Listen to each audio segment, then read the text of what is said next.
Hello అండి. ఈరోజు నేను ఈ వీడియో కొంచెం లెంతీగా ఉన్నా గానీ తప్పకుండా చూడండి. నేను ఎప్పటినుంచో అనుకుంటున్నాను ఫస్ట్ వారం చేసుకోవాలి అంటే ఈ వారాలన్నీ చేసుకోవాలని. అయితే ఈ వారం మళ్ళా నేను ఇప్పుడు హెల్త్ బాలేదండి. సరే ఇప్పుడు ఎవ్రీ ఇయర్ లాగే నేను ఎవ్రీ ఇయర్ వరలక్ష్మి వ్రతం మాత్రమే చేస్తాను. ఉన్న వారాలు చేయడానికి నాకు అవ్వదండి. పిల్ల చిన్నది కదా అనేసి చేసేదాన్ని కాదు. ఇయర్ ఇద్దరు స్కూల్‌కి వెళ్ళిపోతున్నారు కదా అన్నట్టు ఏం చేశానంటే, సరే కదా చేసుకుందాం అనుకున్నాను. అయితే లాస్ట్ ఒక 1 వీక్ అంతా కూడా హెల్త్ బాలేదండి. సరేలే ఇంకెప్పుడు చేయను కదా! అందుకే ఏం అవ్వదేమో అని లైట్ తీసుకున్నాను. నేను ఈవినింగ్ నుంచే బానే ఉందండి. సో, ఏం చేశానంటే పిల్లలంతా డిన్నర్ అంతా అయిపోయిన తర్వాత చిన్నగా నేను దేవుడి రూమ్ అనేది క్లీన్ చేసుకున్నాను. ఇల్లంతా క్లీన్ చేద్దాం అనేసరికి అప్పటికే నైట్ చాలా లేట్ అయిపోయిందండి. 11 అలా అయిపోయింది.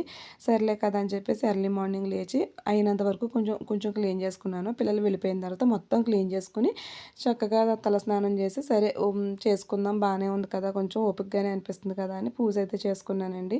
పూజకి నేను ఒక అరటిపళ్ళు తెప్పించుకోలేదు. ఒక చామంతి పూలు తెప్పించుకోలేదు. ఏమీ తెప్పించుకోలేదు. నా దగ్గరున్న ఈ మందార పూలు పెట్టుకొని, శనగలు పెట్టి, కొంచెం క్షీరాన్నం పెట్టి, ఇంట్లో యాపిల్ ఉంటే పెట్టి, ఒక కొబ్బరికాయ కొట్టుకున్నాను. నేను అనుకోలేదమ్మా అయితేనే చేసుకుందాం అనుకున్నాను. నాకు కుదిరింది. ఇంతవరకే కుదిరింది నాకు ఈరోజు.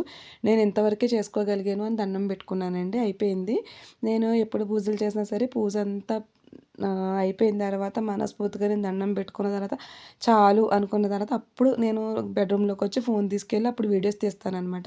ఇదే క్రమంలో నేను వీడియో తీస్తున్నానండి. కింద నేను ఇది పెట్టాననమాట. సాంబ్రాణి పెట్టాను. పొగొస్తుంటే చాలా అందంగా అనిపించి నేను వీడియో తీస్తున్నాను. తీస్తుంటే మీరు గమనించారో లేదో ఫ్రేమ్ మీద ఉన్న ప్రతి ఫోటోకి మందార పువ్వు ఉంటదండి.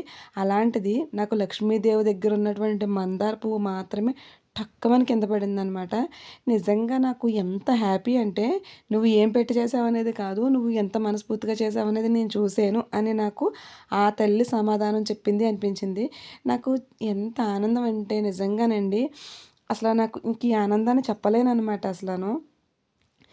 నేను చెప్పేదేంటంటే, మనం మనస్ఫూర్తిగా చేస్తే ఏం పెట్టి చేసినా, ఎలా చేసినా లక్ష్మీదేవి వింటాది అని నేను ఒక వీడియో చేసి పెట్టానండి. నేను అలాగే చేశాను ఈరోజు. నేను ఏవైతే చెప్పానో, నేను ఏదైతే చేశానో నాకు లక్ష్మీదేవి ఆ నిదర్శనం అయితే చూపించిందండి. ఇంట్లో నేను తప్ప ఎవ్వరు లేరు.